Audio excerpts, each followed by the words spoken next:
menurut saya pintu yang tertutup itu belum tentu terkunci. Oke. Iya kan? Baru tertutup. Ya, baru tertutup. Ya, tapi bisa dibuka Memang ditutup, gitu. tapi belum tentu terkunci. Ya, Nah, oke. itu secara jadi di dalam politik istilah itu selalu ada ya. Jadi sebenarnya publik juga menantikan ya pertemuan Prabowo dengan Megawati ya, ketimbang misalnya Prabowo dengan Pak Jokowi, karena itu mungkin relatif lebih sulit dan ada protokoler yang lebih ketat gitu ya. Tapi dengan Pak Prabowo patut diingat bahwa Pak Prabowo pernah menjadi cawapres Ibu Megawati di 2009. Ya, Hubungannya baik begitu ya, Bang? Ya, lalu ada perjanjian batu tulis dan itu dilanggar oleh Ibu Mega ya pada saat itu ya. Karena tidak PDIP tidak mengusung Prabowo pada pemilu berikutnya di 2014 dan 2019. Lalu kalau mengenai sahabat pengadilan, saya melihatnya ini ucapan Ibu Megawati ini bukan sahabat pengadilan tapi sahabat Ganjar gitu, karena kalau bisa dibilang sahabat Ganjar? Ya, karena sahabat pengadilan itu sebenarnya adalah suara rakyat ya, suara rakyat yang sudah memutuskan untuk memilih Prabowo Gibran menang satu putaran di merata suaranya di semua provinsi ya, dari 36 sampai 38, hanya kalah di Sumatera Barat dan Aceh.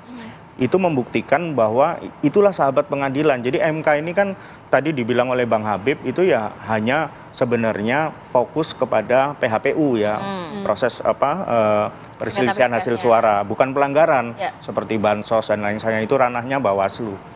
Jadi sahabat pengadilan itu suara rakyat ya, bukan pihak yang kalah lalu kemudian tantrum, kemudian tapi itu kan merasa juga bisa menjadi dari setiap warga negara Indonesia, walaupun dia ketua umum partai pun juga berhak begitu. Karena disampaikan juga. Tapi syarat yang paling penting dari amicus curiae itu adalah dia tidak terlibat dalam perkara hukum gitu ya. Jadi independen seharusnya. Ibu Mega hanya sebenarnya kalau menurut saya dia didorong aja untuk misalnya membuat wacana sebelum putusan MK nanti keluar minggu depan ya, hari Senin tanggal 22. Tapi artinya secara hukum itu sah tidak jika ada orang yang berperkara yang terikat lah paling tidak gitu kan, tapi mengajukan juga sebagai nggak apa-apa, tapi kan sah saja ya gitu. Nggak apa-apa. Tapi hakim akan melihat gitu, mungkin ada koridor-koridor tertentu yang ya betul gitu.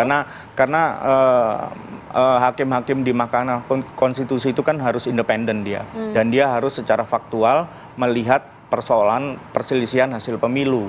Ya, itu yang disebut, makanya dikritik dulu sebagai mahkamah kalkulator, bukan yang terkait dengan proses-proses pelanggaran pemilu seperti bansos. Nah, dalam kaitannya sekarang memang ada peningkatan ya, tapi MK juga sudah misalnya mengajukan atau memanggil 4 menteri itu sudah clear, itu tidak ada bukti yang bisa menjadikan bahwa Pak Prabowo Gibran itu didiskualifikasi.